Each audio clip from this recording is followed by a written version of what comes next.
Serving you remind us of our Savior's bull and cow. Teacher, you are raising up a child to be kind. Lawyer, give us hope that justice one day will surround us. May God's kingdom come, on earth His will be done.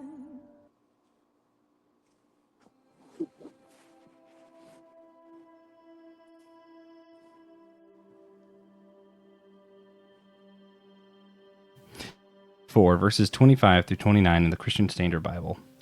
Therefore, putting away lying, speak the truth, each one to his neighbor, because we are members of one another. Be angry and do not sin. Don't let the sun go down on your anger, and don't give the devil an opportunity. Let the thief no longer steal. Instead, he is to do honest work with his own hands, so that he has something to share with anyone in need. No foul language should come from your mouth, but only what is good for building up someone in need, so that it gives grace to those who hear. In the book of Ephesians, St. Paul is kind of describing what it means to be the church. Before this pericope, Paul wrote that the church is to work together in all our different roles. So here St. Paul insists that the church builds one another up in word and deeds, and he even ties in this idea of occupational work to that theme. Officer Thurman Lofton, how do you think the way that we, the church, present ourselves in work can tie into this idea of building one another up? I love that verse that you read. It's funny that you read that because I was just reading it on last week and thinking about how my occupation as a police officer, how it affects the community. Um, you have to be sensitive to the needs of the people. Uh, some people that you never know what they're going through, and you have to listen to the voice of God when you're dealing with people and speak to them where they are. And I've learned that over the past 12, 13, going on 13 years, being in different agencies, that you have to be led by the Lord when you're dealing with people, because you never know what they're going through. Again, and you have to be available to be used as a vessel of God to speak life. And that's what that verse means to me, because sometimes, for example, uh, sometimes a traffic stop, for example, you don't know what that person's going through. And yes, you have a job to do, but when you're sensitive to the voice of God, God will speak through you to that person to encourage them. And I found that many times that instead of like a traffic ticket, instead of giving them a traffic ticket, just give them a warning, and feel God urging me to tell that person that whatever you're going through, everything's going to be all right. Hmm. And these are people that I never even met before.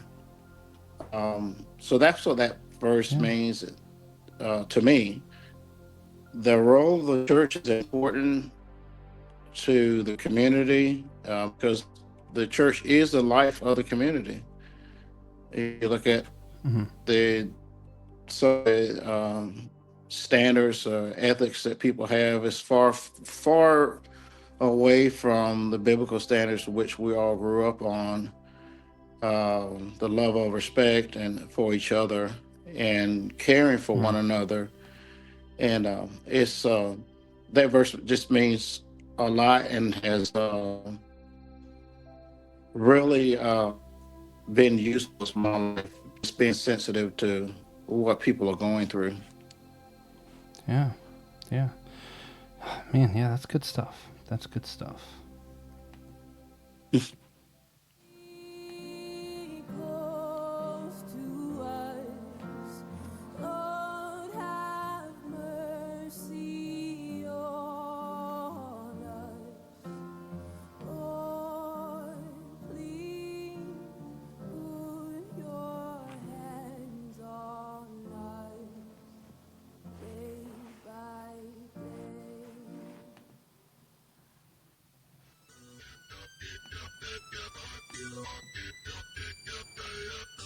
There we go.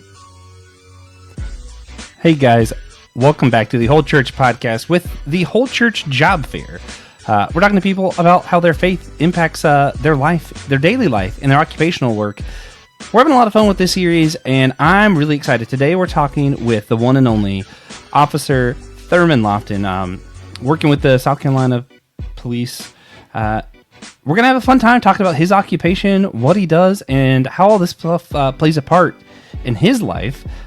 Before we do, I also have to introduce, of course, the co-host with the co-most, the reason for the season, no matter what the season is, actually. TJ, Tiberius One Blackwell, how's it going? Oh, good. Yeah, good to see you. Good to see you. Yeah, So, yeah, this is going to be a good one. Yeah. And if you're listening to this, then you should probably also check out our website, the Onsal Podcast Network. The link is below for that, for shows that are like ours, or at least affiliated at the very least. And if you want to support the show and, you know, you don't really like to think about what you're putting on, you just want everything to look good, then we have merch you can buy that'll fill that purpose perfectly. So, check that out. Yeah. That's awesome. Yeah. Good stuff.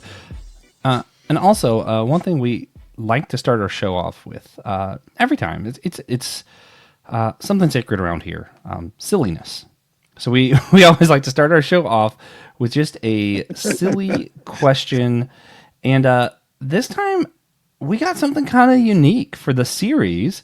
Because when we asked our Facebook group about like the biggest theological questions that's happening in their churches that they want to know whether or not it's relevant to their lives, our good friend Samantha Perez put up there like, hey, if we wonder about, is a hot dog a sandwich? And for some reason, everybody was like, yeah, let's vote for that. So we had to include it somewhere. So we're including it here for our silly segment. Officer Thurman, TJ's already answered. I'm going to answer at the end of the series. We need your wisdom right now. Would you say that a hot dog is a sandwich? I'm going to go with DJ's answer. No, that is a good question. Not quite sure. I'm just going to say that a hot dog is delicious. They're delicious. That's a good neutral answer. Yeah, that's accurate. Answer. And it's true. It's kind of you know? vague. It's kind of vague. But I never thought about it that way. Yeah.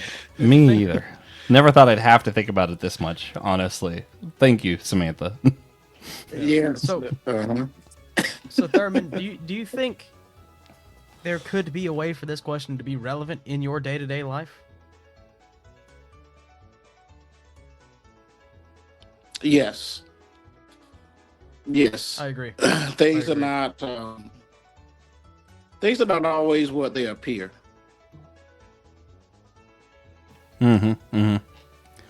Yeah. Yeah. Yeah, see, that's also accurate, yeah. Man, see, I'm just surprised by how everyone has so successfully made this a relevant question. And I don't know why I ever doubt Samantha. That's my problem. But anyway, so the reason we're doing this series specifically for anyone who maybe this is their first time jumping into the series is because a lot of our listeners are pastors, they're theologians, or church leaders of some sort.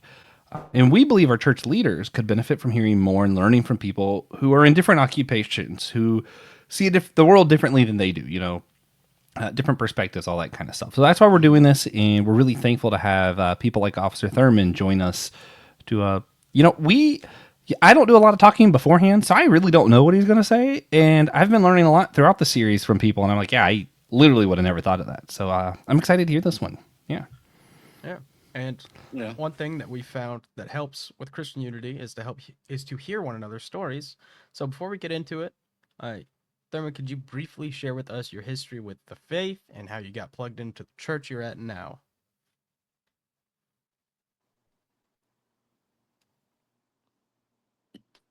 Yes.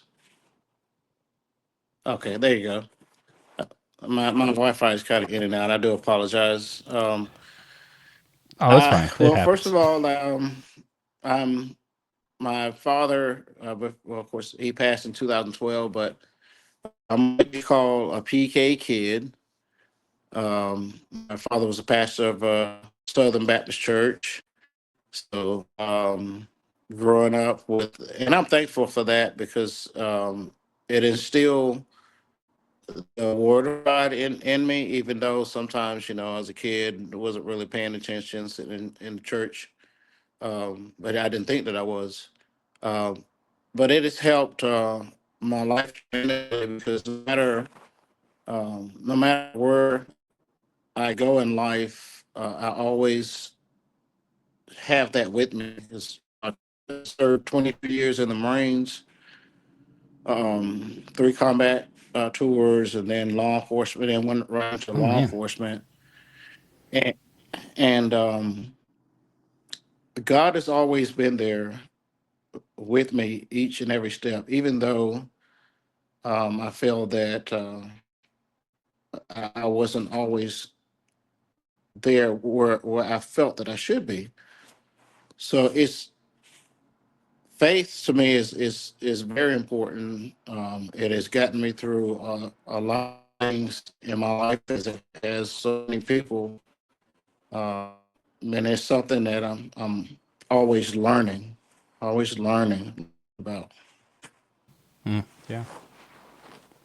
Yeah, so this is the whole church job fair.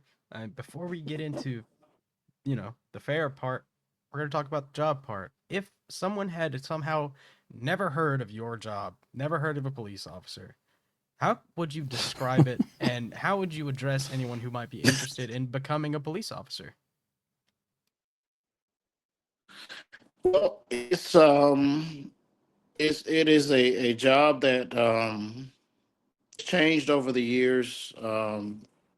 I know from when I was younger, um, we had a lot of police officers that went to my father's church, and it, those guys, they I always saw them doing something in the community, and I was very impressed with what they did. I think the funny part was that they knew my father, who's the pastor, so I couldn't get away with anything. Being a teenager, it was always, I know where your father works. I'm going to tell him as soon as I see him. That kind of deterred me from hanging out with the wrong crowd. But being a police officer is, if you look at it the right way, it's a very humble profession. Yes, you're upholding the laws of the state of South Carolina or whatever state that you're in, um, but you're a public servant. You're serving people, and you are protecting people who cannot protect themselves. Um, Over the years, it's gotten a little bit tougher, but when someone asks me, I always tell them that somebody has to do the job. Somebody has to do it. Mm. So you mentioned that it's gotten tougher over the years. I know earlier you're already kind of talking about how your faith plays a part. Could you maybe speak a little bit more to what are some of the difficulties with it that's been coming up, and how does your faith help you through that? Well, you have social media, which is not a bad thing. It's not a bad thing at all. I know that sounds controversial, but it's not. Um, the Hmm. respect for, I think the change comes when the respect people have for each other has changed. So the respect for the law has changed as well. But you have in every profession. It's just that law enforcement is highlighted because you're a public servant.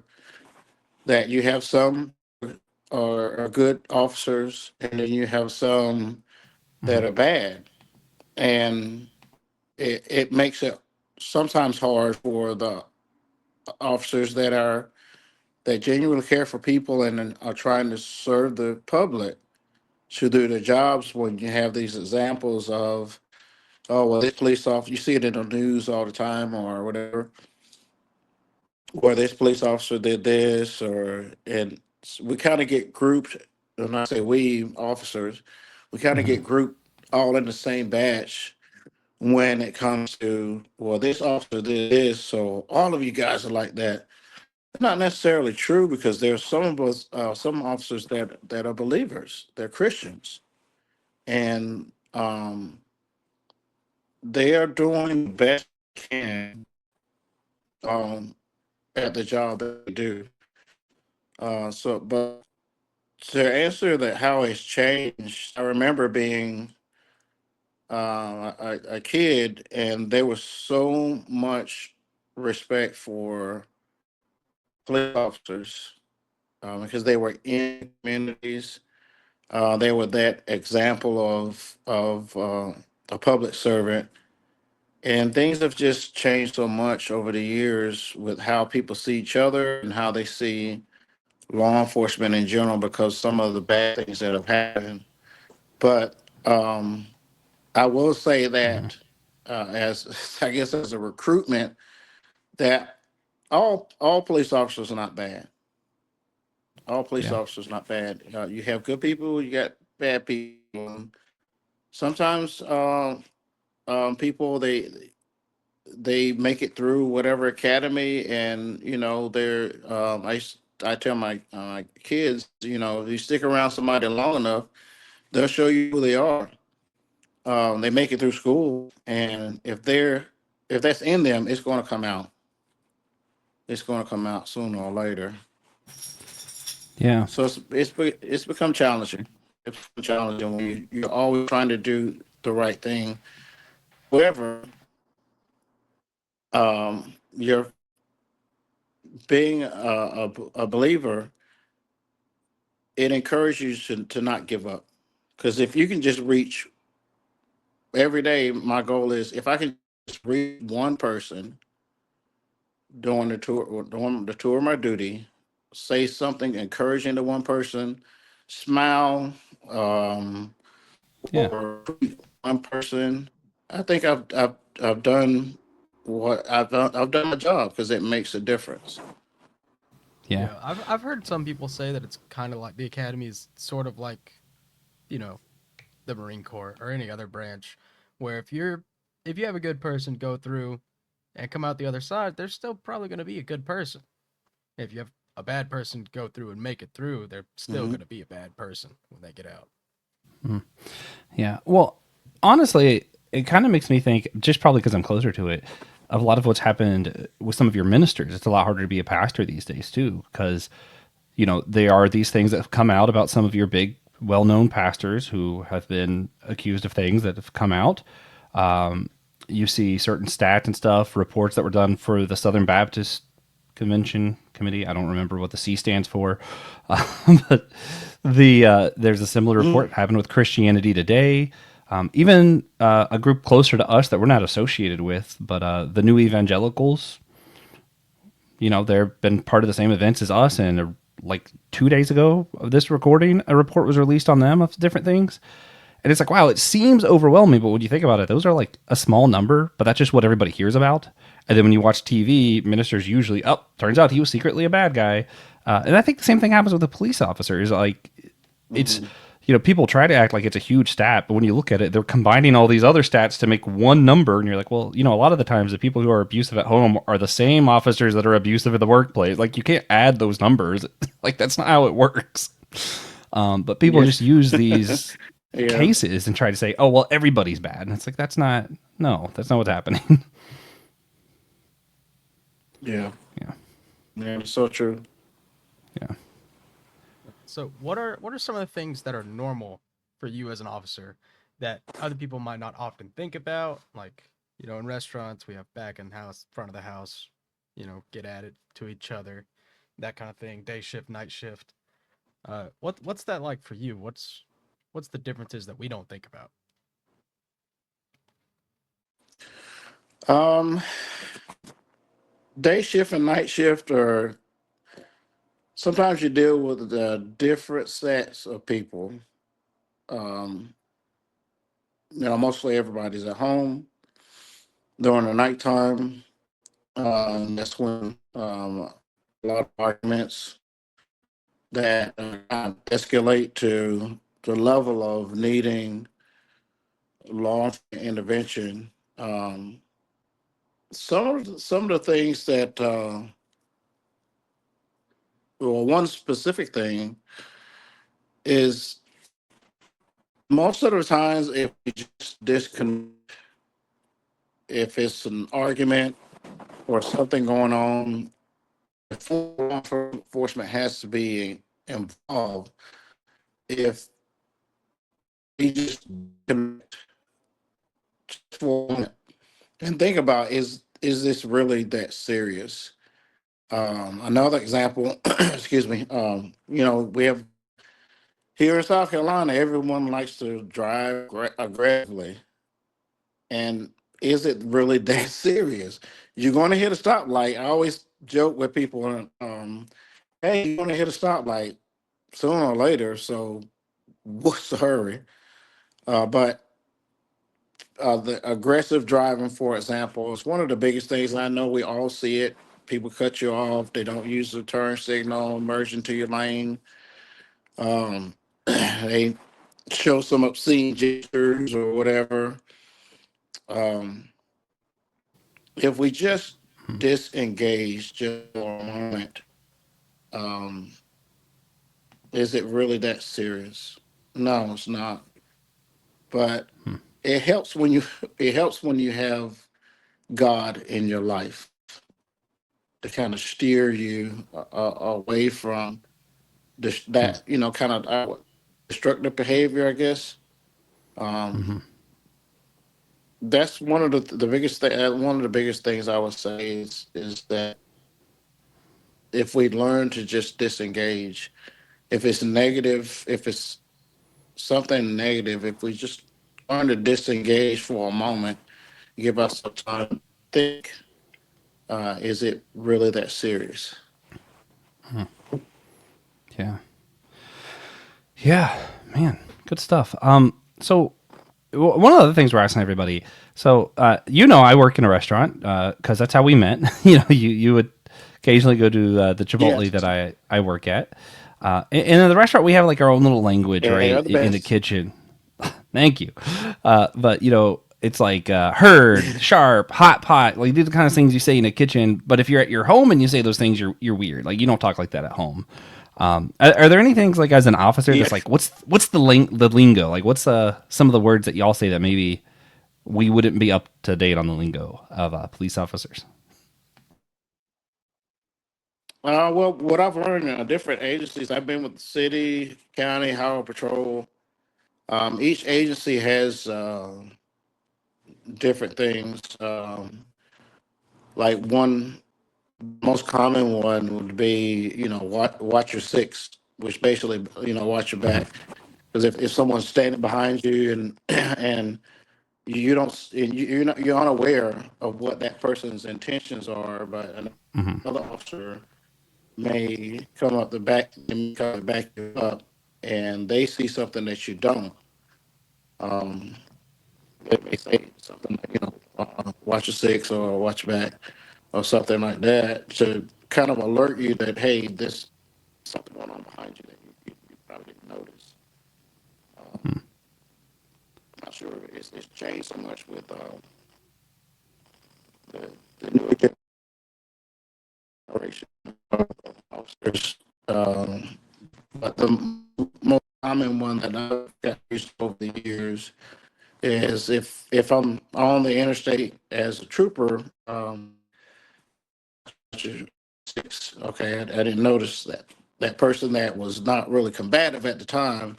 Now they're getting worked up while I'm dealing with this other situation. Yeah. Yeah. Do y'all still say 10-4? Yes. Oh yeah, that's the one for me.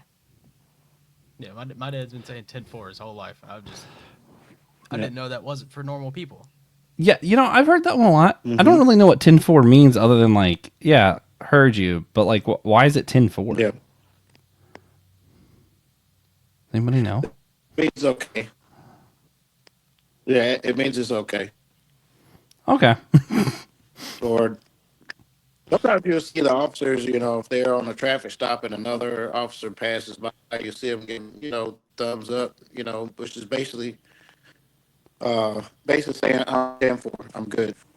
I'm good. Cool. That's the Good big to one know. for me. Been Yeah. hearing that my whole life. But the meat of these episodes, the big part, is we want to walk through 12 big theological topics that get debated a lot, between theologians and podcasters and pastors, to see how these ideas actually impact people's everyday lives. So we're going to run through these 12 topics that our Facebook group voted on as our biggest theological hot topics of our time.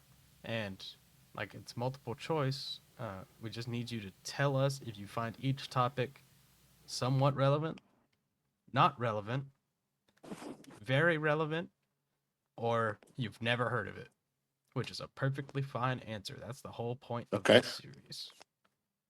So when we're done, we're going to pick a couple of these to talk about more in depth. But for now, we're just going to go through the list. Are you ready? I'm ready. All right. So, soteriology.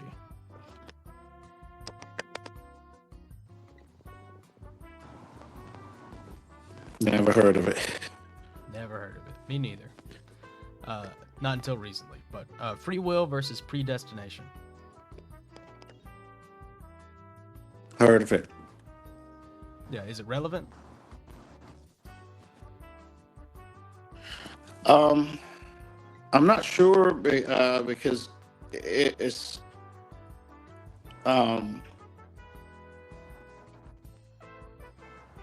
gosh, I used to know about that. I'm not sure because I haven't really done a lot of research into that. Not sure is a great I think answer, you too. would. That would. It's not really. Yeah, not sure. Not sure. Yeah. And what about atonement models? That I haven't heard of. Right. What about continuationism versus cessationism about the gifts of the Spirit? No, never heard of it. All right. And what about Christology?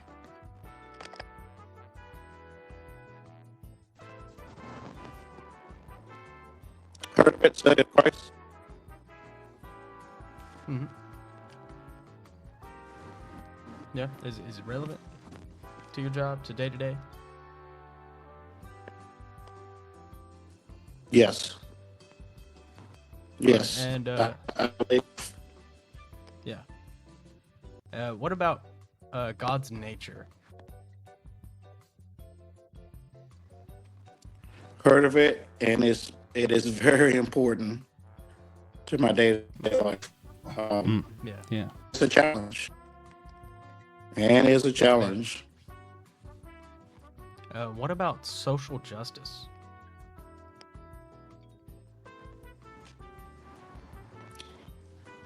Heard of it, but there's so many variations to it. I'd like to know how it relates to what Bible thinks of it, because everyone has their own interpretation or opinion about it.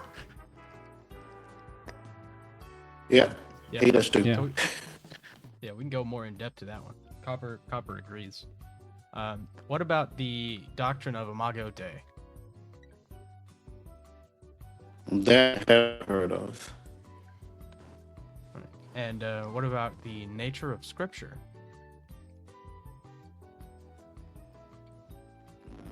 I'm not sure. All right. And ecclesiology and missiology, which is what it means to be the church and how we approach outreach.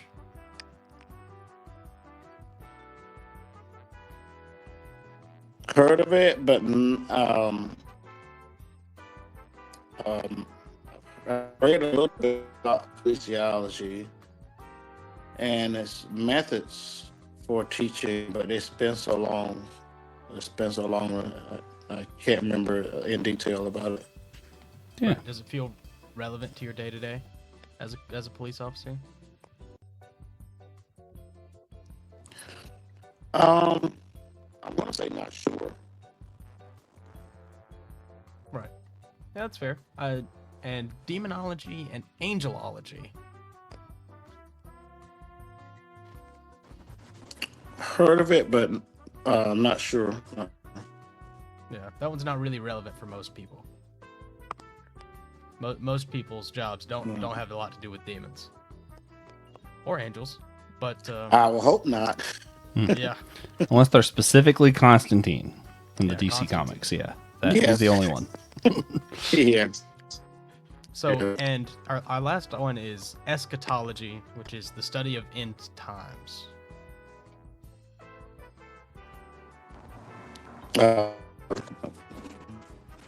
Is it relevant? Day-to-day life about study of times? Yes. Is I have to prepare myself for after this life is over. Yeah, and I feel Yeah. like, especially in South Carolina, where we, when it snows, the grocery stores get a little rambunctious. Mm-hmm. Yeah. It could come up a little bit more. Yeah. Yeah. I worked in a grocery store for a long time. Several grocery stores. That's yeah. Snowing in the Carolinas, not good. Especially if you're in dairy. It's extra not good. But opposite Thurman, if you had to pick one of those above topics that we just mentioned to talk a little bit more about, which one would you like to talk a little bit more about?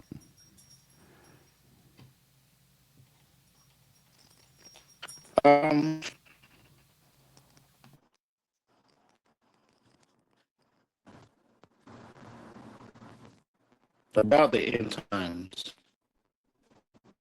All right, I'm here for it. So, what about the end times? Would you say makes it relevant to your life? I mean, you mentioned preparing, but what else?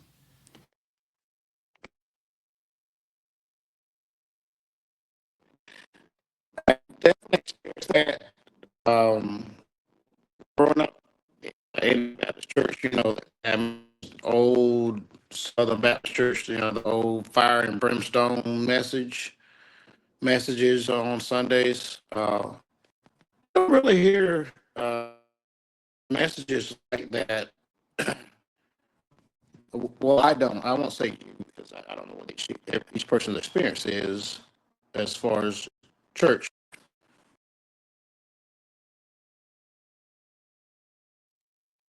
All right. Officer Thurman has left us. We were talking about the end times messages that you used to hear. Um, I remember Graham's messages, and they were uh, he very good pastor. Um, I loved a lot of his messages. I still listen to a lot of his messages about the end times, and you don't really hear that type of preaching um, like you used to. Yeah. Yeah, I feel like most churches kind of started leaning away from, oh, you're all going to hell for some reason, Yeah. Mhm. I don't know why they did that, but you wanted to talk about eschatology. Why would you say eschatology is more relevant to you than, you know, cessationism or soteriology? Eschatology. What is it? Eschatology? Trying to think. It's the study of At the end times, yeah. the end times. It's relevant to me because it guides my day to day, the way that I live my life. Because you never know. We don't know. We don't know. We could be here today and gone today, or here today and gone tomorrow. And most people don't think like that. That the next 2 minutes it could be it. And when you live your life and you understand that, and I think it's one of the things I'm learning as I get older, is that life is short, and learning about the end times, you have to prepare yourself. Well, what's going to happen after this life is over? But as I look around, most people they live their life like they're going to live forever, but we know that's not true, and the Bible speaks to that. But studying about the end times, more specifically about um, what the scripture talks about men love mothers. I mean, mothers against daughters, fathers against sons. You see that now, and some parenting styles, um, and a lot of things that we see in social, social media, which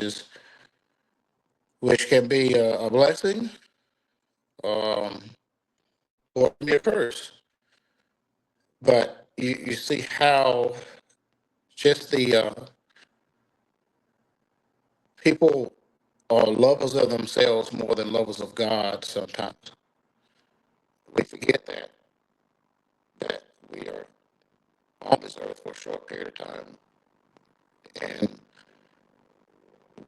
we forget that a lot of times God forgives us, but it's harder for us to forgive other people. When we talk about this, but just looking at um, just the way that life is going. As an officer, this is kind of off topic, but it kind of deals with it. One of the things that it really it not bothers me, but it touches my heart when you see people that are homeless, people that are um, strung out on drugs. As an officer, we see it more, but every time I see it, because I'm conscious of this life is short, I look at that person and say, that was somebody's son, that's somebody's daughter, and they were a child. And I don't think they plan for their life to turn out the way that it is right now. So, and you look at it, just the end times, and people have become so um,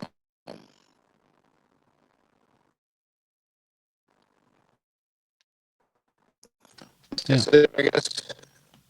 Uh, Yeah. I think that's the right word, but to the suffering of of mankind, of each other. So it doesn't matter. I'm always interested. You just see how what the Bible speaks of. You see it just happening more and more, Yeah. and it makes me want to make sure that I'm ready when the Lord calls my name. Yeah. Yeah. The end times it's an interesting one. Especially, I was actually having a debate with one of our other friends on our podcast network earlier because we have different views on certain things in the end times. And I feel like how we have these, since it's a church unity podcast, I feel like it's relevant. How we have these conversations can either be a point of disagreement that like causes you to split apart, or it can be a way for you to find what really matters. So when we talk about the end times, you're thinking of those things that are ultimate. So instead of just always arguing, like, oh, well, I disagree with you. Here's what, throwing verses back and forth, sometimes what we're able to do is find like, okay, hey, we might disagree on some of these end outcome things, but we both agree that like the name of Jesus, like Jesus is what gets you saved. So that's important. So, hey, if we agree with that, let's build from there. So I think thinking of the end times makes Yeah, us go back to like those basic things that we really do need. I mean, and even more than that, we talked to Aaron Simmons on the podcast earlier this year. Regardless of what you believe about the end times, what we do know is that our life is finite. Like you said, like we have a certain amount of time that we've been given on this earth, and when you look at it, do you want to say like, hey, are you okay with how you're spending your finitude, your limited time on the earth? I think that's an important question. So yeah, I'm glad you brought it up. Thank you. So one of the other things we're asking everybody with this series, because we say everyone sees the world through different eyes, different perspectives. Me serving up customers food, I see one part of their life, and then when you pull them over for a traffic ticket, you're seeing a whole different part of the same person's life, right? And since we all do see the world differently, we wanted to ask: is there anything that you see in your work that you think our pastors, church leaders, and theologians might benefit from seeing for themselves or learning more about?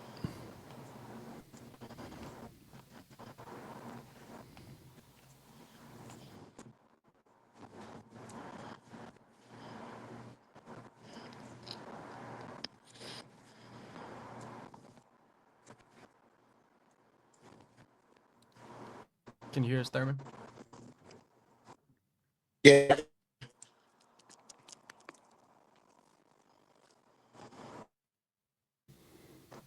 Should I repeat the question? I think he lost connection. Okay, Yeah. you're fine. I'll just repeat the question. But yeah, so one thing we're doing for this series, we know everyone sees the world through. I'm sorry. Can you hear us now, Thurman?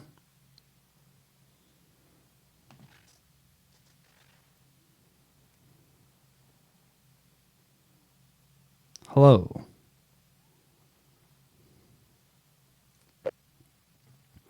So we believe everyone sees the world through different eyes. I see a different perspective in the restaurant. You see a different perspective of the world when you're patrolling. Our pastors see different perspectives from the pulpit. Do you think there's anything in your work that you see that you think pastors, church leaders, theologians might benefit from seeing for themselves or learning more about? Um, no, not really, because the church is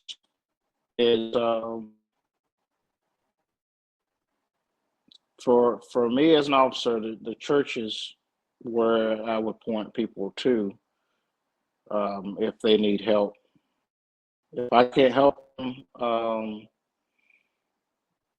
of my own pocket, then the church is where I would point them to. Um,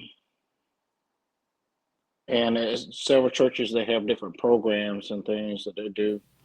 So no, I think the pastors are on point with what they're doing. Yeah. Right. So, are there questions that you think we might have missed to ask an officer that the people would want to know about you or your work? Um, sure. Most people would ask, "How do I get out of a ticket? Don't speed." No, just That's a good kidding. answer. Um, That's just funny. no, but the question that you asked about, because law enforcement, we need good people.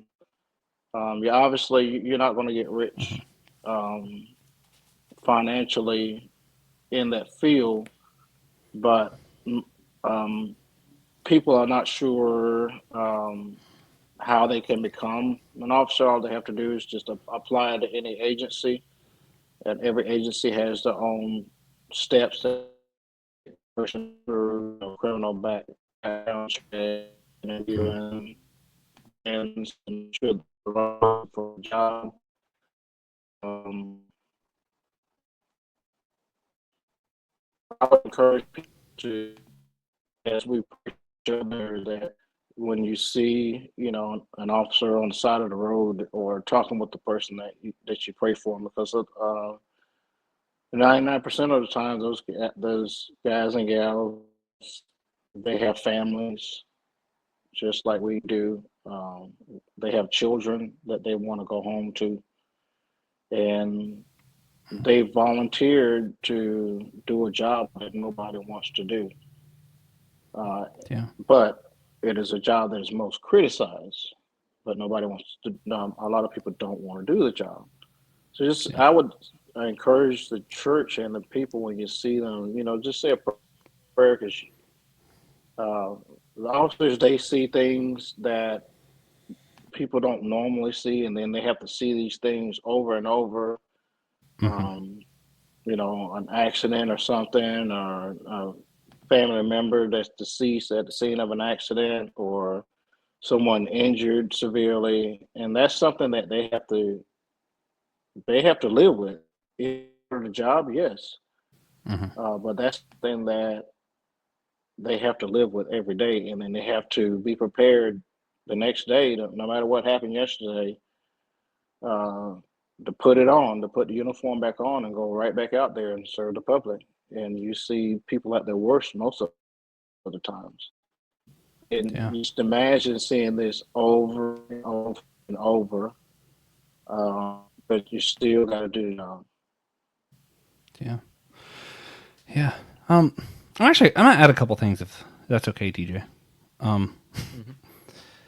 One, I'm gonna go back to a thought we had earlier about how like people misinterpret numbers and they're like, oh, well, because this little group bad, the whole thing's bad when it comes to ministers and police officers. I think the same thing happens with politicians too. Honestly, I think a lot of people go, well, we know one or two people that are really bad on both sides, so the whole side is just terrible. And we're not even like picking Hmm. partisans here. I'm just saying like that's a thing that we do, right? Like we find somebody and say everybody's like that. And then like the thing that we do as like a people, like I like myself and people like me, we're like, oh well, I wouldn't want to be a police officer because I know that people who are police officers are, XYZ, you do this generalization, right? Like I wouldn't want to be a pastor because I know pastors are like this, or I don't want to be a politician because politicians are. But as long as the good people think that only bad people do it and good people don't do the jobs, then yeah, bad people are going to be the ones who fill the jobs, right? I think we have to overcome Yeah, that. If yeah. you want good people in those positions, maybe you're the one who should be in the position. So I think that's something we all need to think about. And I think it's a big calling for any of those. Another one, I just want to share a couple quick stories of how police officers have helped me because I love our officers, and I think a lot of the more progressive people that I tend to be friends with sometimes are like, oh, officers. And I'm like, no, it's not like that. One time I had a fender bender on a highway. The lady hit me, and we stopped, and when you're a weirdo like I am, just weird things happen all the time. And I started talking to this lady, and it turned out her son had been terribly injured, is going through, her bad head injuries. I'm trying to think of the word. TJ, what's that kind of pain that I have? That's like, it's not eternal pain. What's it called? Lasting Chronic. pain, chronic pain. There we go. And, he had the same kind of thing, and it's making him question God and all this stuff. And I talked to her, and I was like, "Hey, I got a book for him, but the C.S. Lewis wrote that I'm going to annotate." And I annotated an entire book, sent it to him, became pen pals with this guy. And while I'm talking to her, I'm getting ready to pray. The police officer comes up to get all the information, settle everything out, and I was just going to tell him what's going on. And he's like, "Hey, yeah, let's pray." Like, so me, this police officer, the lady who hit me, just had this prayer session on the side of the highway. And for me, that was one of those beautiful moments that always sat with Awesome. me. I love that. Another one for me, last year my dog got shot. My wife's a bullet grazed her arm. The officer that went, the first officer that showed up on the scene, he still shows up. Every now and then he comes to our house. He went to our old house. He's drove by where we are now to just see how, because he's amazed that the dog's still alive. So when Officer Thurman's talking about how like they carry these things with them, yeah, I see it. And for some people, for the good people, they carry it with them and they want to know that people are okay.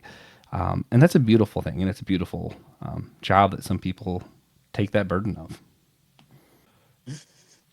So, Officer Thurman, one thing we like to do at the end of every episode before our wrap ups and all the other stuff that we do, we usually like to ask everybody if they could suggest a practical action to engender church unity, what it would be. But specifically for this series, we wanted to know if you could tell us more about what the church, whether it be laity or their ministers, what could the church do to better help our police officers in their daily lives? Just what are ways we can be better for you guys?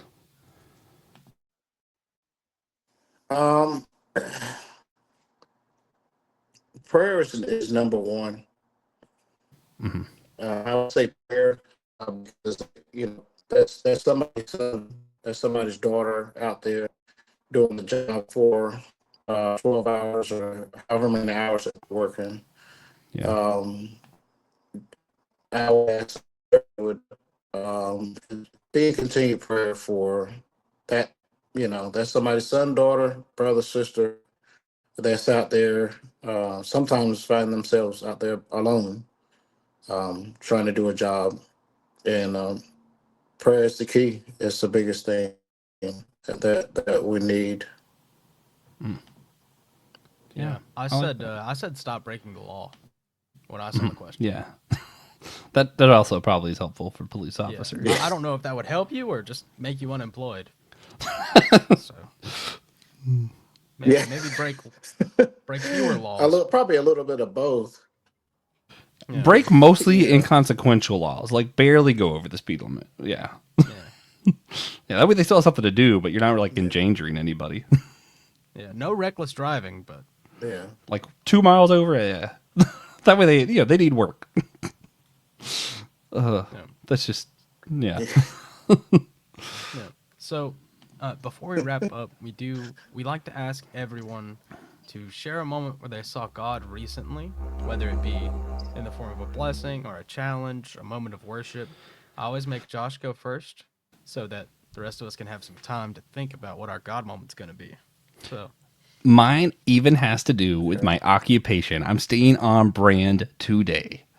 I have for some reason I thought it. Well, actually, I'll tell you the reason.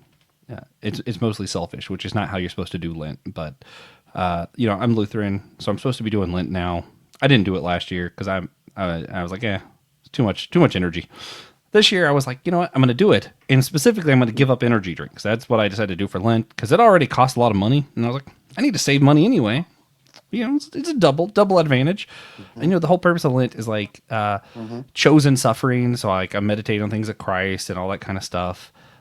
I listen to a lot of My Seminary Life, Brandon Knight, one of the shows on our I think he talks a lot about it. And Will Rose is my pastor, so I listen to his sermons on YouTube, and he's talking about it. I'm like, okay, I'm going to do this thing. Then yesterday, my night manager called out. General manager's out of state. Field leader's out of state. It's just me. I have no choice but to work a 17-hour shift. And I've given up energy drinks for Lent. And I'm like, yeah, this Wow. stinks. But I remembered the words of my pastor and the words of my friend Brandon talking about how like this is a chosen suffering. And it's supposed to remind me of Christ. And I'm like, man, being really tired really does not compare. You know what I mean? Like, and it just kind of reminds me of like how much the stuff that I find to be suffering is so trivial. And I'm like, oh man, yeah, it sucked, but it really, I don't know, it's challenged me, and I can now see the benefit of Lent. I think I'm starting to get it. Yeah. yeah, yeah. So, for me, my God moment, I just recently had like a small vacation, which for me means I had one extra day off. And I met some friends in Nashville, some friends that live in Illinois and Wisconsin. We all met in Nashville. And it was so fun. It's such a good time to just get away Mm. sometimes and realize that there are people that are willing to do that kind of thing. Like, Yeah. that guy, my friend Sully, loves me so much he's willing to drive 12 hours just to meet me in person for a couple of days. And that kind of thing is awesome. I just don't really think that would be possible without God, Yeah. because that doesn't seem like a human thing to do, if you know what I mean. Uh, so, Thurman, do you have a God moment for us today that you can talk about?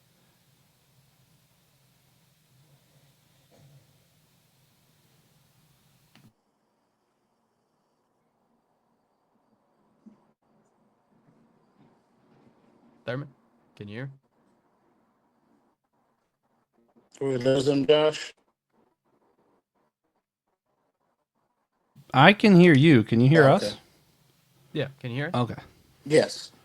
Cool, cool. All right. So, Thurman, do you have a God moment for us that you can share today?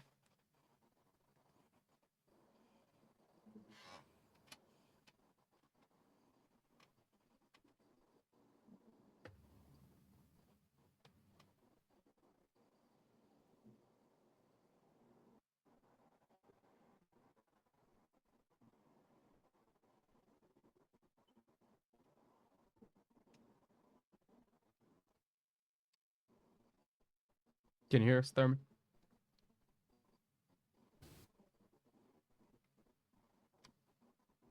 Can't see TJ. Thurman, can you hear me? Yes, I can hear you. I can see you. Okay. So, do you have a moment that you could share with us that you've seen God in recently before we wrap up? Yes, it just so happened that Chipotle, which is one of my favorite places to go, Yeah. um, that shout out to Chipotle. Um, I was praying that morning, and I've been praying that I will live a life that is more pleasing to God, and that I will be able to Mhm. help someone in some way or encourage someone in some way. And then just had a myself and another officer about the podcast, and I was like, in my head, I was like, "Wow, Lord, that was really fast." That was really fast. So the prayer, I just had that prayer, and I've been thinking about it. Praise Um, God. but I was that was definitely a big God moment for me, because it shows, it teaches me continually that God answers prayer and He hears us. Um, Yeah. it wasn't prayer; it was just like I was like, man, I'd really like to be able to help get some, you know, Yeah. God really He hears,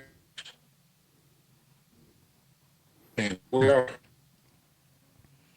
and food was amazing. Well, I think I helped cook that day. I'm going to take credit either way. What are they gonna do? Stop No, you from that's a good having? moment though. Yeah. Praise God. All right. So, if you liked the show, please consider sharing it with a friend, sharing it with an enemy, sharing it with your cousins. And there are paid subscriptions you can use to support the show on Captivate, Apple Podcast, and Patreon for a little extra content. You can support us that way. Yeah. Also consider checking out the Vanazal Podcast Network. A lot of good shows over there. Potentially some new shows coming over there. Some shows might be being recruited. Check it. Wait for more news on that. But there is going to be another new show. We're not recruiting from somewhere else. That's going to be made specifically for the network. Will Rose is going to be doing. We'll laugh about that later. Where he's going to be talking to people about stories that weren't funny at the time, but now they look back and laugh about it. Now that it's later. Yeah. Yeah, it's been a long time coming. But we hope you enjoyed the show. Next week, we're going to be joined by hopefully Sam Blackwell. We'll see what happens there. And to discuss how their faith impacts their life as a welder and machinist. And after that, Joshua's brother and sister-in-law, Matthew and Virginia Knoll, will join us to discuss their work hopefully, as logistics and fleet managers and a physical therapist. It's amazing how it's more difficult to get a hold of family than pastors sometimes. Yeah. Yeah. That's just the way it is. Yeah. And then Will's friend and science guy will be joining us.